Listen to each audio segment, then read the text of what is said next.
m'appelle Sophie. Donc moi, je suis ingénieure urbaniste de formation. Je suis en train de me reconvertir dans la culture. Je m'appelle Martine et j'étais pharmacienne. Et donc je suis Margot et je suis responsable animation ici à Corian-Manceau. Isabelle, j'étais institutrice.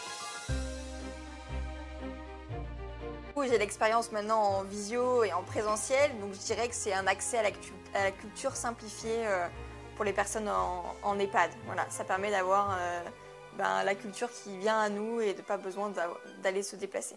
Et donc de rendre l'art accessible à tous. Et aujourd'hui, par exemple, c'est un bon exemple qui prouve qu'on peut déplacer l'art pour que chacun puisse le voir et l'apprécier. Je me pose beaucoup de questions. Alors j'aime bien me poser des questions. J'ai pas toujours des réponses et ça m'ennuie. Donc on a eu des heures de visioconférence à domicile. C'était très intéressant. Pourquoi j'ai décidé? Parce que je suis vieille et que je n'en ai pas fait pendant toute ma jeunesse parce que je faisais autre chose. J'ai choisi la mission Allo Miro parce que je trouve que ça me permet d'échanger, en fait, où là, l'art sert vraiment d'outil. Et on va présenter une œuvre à des gens avec qui on va interagir. Donc c'était vraiment une vie très speed. Et là, mon mari étant décédé, c'est moi qui me suis trouvée là. Et j'aime bien apprendre un peu autre chose. Parce que j'ai jamais pu, à part le temps d'aller faire les musées ni rien du tout. Donc je suis bien que le musée vienne à moi.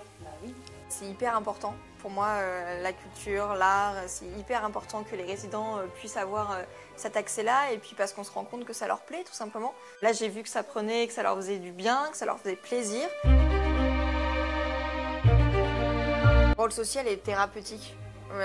Clairement, les ateliers d'art-thérapie qu'ils mènent, on le sent que vraiment ça les aide en fait à évacuer, je pense à s'exprimer aussi.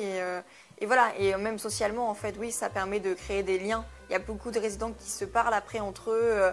Moi, j'ai été assez impressionnée d'une résidente aujourd'hui qui a vachement parlé, qui s'est vachement exprimée et qui d'habitude n'est pas forcément dans ce schéma-là.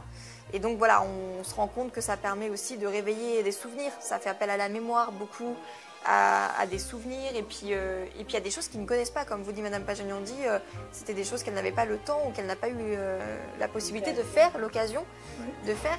Donc voilà, ça permet de découvrir et de se souvenir. Et on s'enrichit de ça pendant plusieurs semaines sur d'autres activités. Voilà. Il y avait une fois où j'avais présenté le célèbre groupe sculpté du Laocoon.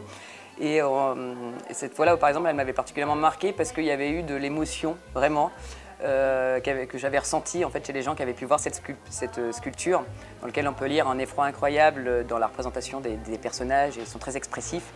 Et je voyais que c'était ressenti et que émotionnellement, ça créait quelque chose. La photo d'une danseuse faite par Johan Miro.